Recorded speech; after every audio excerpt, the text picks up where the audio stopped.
ប្រសិនបើលោកអ្នកបរិភោគទឹកឃ្មុំជារៀងរាល់ថ្ងៃតើនឹងមានអ្វីកើតឡើងចំពោះរាងកាយរបស់លោកអ្នកជាដំបូងស្បែករបស់លោកអ្នកនឹងទន់រលោងពីព្រោះថាទឹកឃ្មុំធម្មជាតិដ៏មានឥទ្ធិពលគឺមានជាតិសំណើមដែលចិញ្ចឹមស្បែកនឹងធ្វើឲ្យស្បែកភ្លឺថ្លាលើសពីនេះទៅទៀតគុណភាពនៃការគេងរបស់លោកអ្នកនឹងប្រសើរឡើងផងដែរការបរិភោគទឹកឃ្មុំមួយស្លាបព្រាមុននឹងចូលគេងនឹងធ្វើឲ្យលោកអ្នកគេងលក់បានស្កប់ស្កល់ហើយនឹងមានសភាពស្ងប់សុខក៏ប៉ុន្តែមិនមានតែត្រឹមនេះទេលោកអ្នកក៏អាចនឹងកម្ចាត់នៃការឆ្លងរោគហើយនឹងការឈឺបំពង់កផងដែរទឹកឃ្មុំមានលក្ខណៈសម្បត្តិប្រឆាំងបាក់តេរី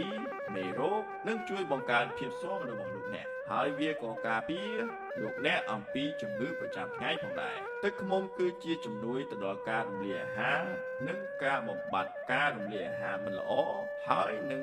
រោគឈឺក្រពះវាអាចជួយជំរុញដល់ការបញ្ចេញអាស៊ីតក្រពះនិងជួយអាហារដែលត្រូវរំលាយហើយនឹងស្រូបយកពីសរីរាង្គបានល្អលើសពីនេះទៅទៀតទឹកឃ្មុំជាឃ្លាំងផ្ទុកនៅវីតាមីនសារធាតុរ៉ែនិងសារធាតុប្រឆាំងអុកស៊ីតកម្មដែលជួយលោកអ្នករក្សាសុខភាពនិងមានអារម្មណ៍ល្អទោះបីបើទឹកឃ្មុំមានជាតិស្ករក៏ដោយភាពផ្អែមពីធម្មជាតិរបស់វាអាចបណ្ដាលឲ្យកម្រិតជាតិស្ករនៅក្នុងឈាមកើនឡើងយឺតជាងស្ករធម្មតាដូច្នេះវាអាចជាជម្រើសដ៏ល្អជាងសម្រាប់ការគ្រប់គ្រងជាតិស្ករនៅក្នុងឈាមរបស់លោកអ្នក